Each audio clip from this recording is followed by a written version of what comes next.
Қайырлы күн қыздар, сіздермен бірге бода. Біз бүгін қонақ келген кезде өте тез дайын болатын 3 түрлі тәттіні жасауды үйренеміз. Ең алдымен тарталетка жасаудан бастаймыз. Қамыры песочный қамырдан жасалады. Ал ендеше кірістік. Алдымен ұнды салып аласыз дағыны, қатты маргаринді немесе майды осылай ысқалап, үстіне сахарный пудраменен бір жұмыртқа салып, жұмсақ песочный етіп қамыр илеп аласыздар дағыны. Кішкене демалдырып алып, осындай формаларды жасап, қатты үлкен қылмаңыздар. Темір осындай кекстің формасына дәл осы видеодағыдай етіп орналастырып шығасыздар. 160 градуста 20 минут бойы пісіреміз. Креміне бізге творожный сыр керек болады. Үстіне сахарный пудра салып миксерлеп, оның үстінен қолдың қаймағын немесе сливки салып, қатты плотный крем жасап аласыздар. Піскен тарталеткаларымызды суытып, дайындап аласыздар дағыны. Осындай кондитерский мешок арқылы осылай форма беріп безендіріп аласыздар. Егер жемістеріңіз болса, жеміспен безендіруге болады. Қонақ келген кезде өте тез дайын болады. Ас болсын қыздар. Екінші тәттіміз ол эклер деп аталады. Эклер жасау өте оңай, әрі тез дайын болады. Ол үшін бізге ыдысымызға жылы су құямыз, және де үстіне сары май немесе маргаринді салып, шым-шым тұзбен қантымызды салып, газға қойып, қайнағанша араластырамыз. Үстінен ұнымызды саламыз дағын. Осындай масса дайын болған кезде газден аламыз. Оны үстіне жұмыртқаны біртіндеп саламыз. Бәрін бірден салмаймыз қыздар.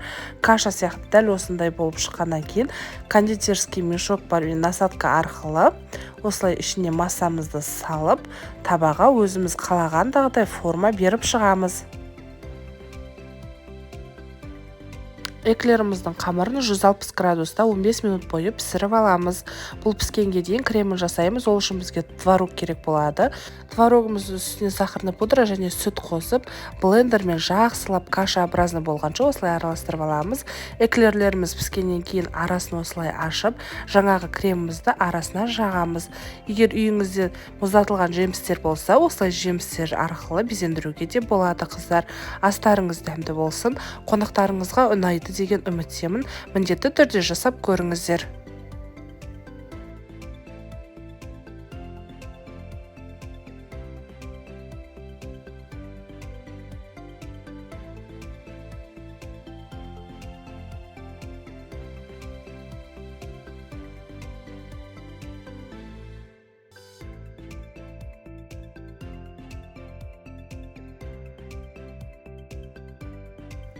Үшінші тәттіміз бізде ол рулет өте тез дайын болады. Ол үшін жұмыртқаның ағына шым-шым тұз қосып, жақсылап көпіргенше миксерлейміз.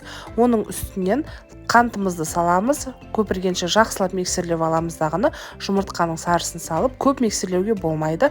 Үстінен ұн және майымызды құйып, жақсылап лопатканың көмегімен араластырып, табамызға саламыз.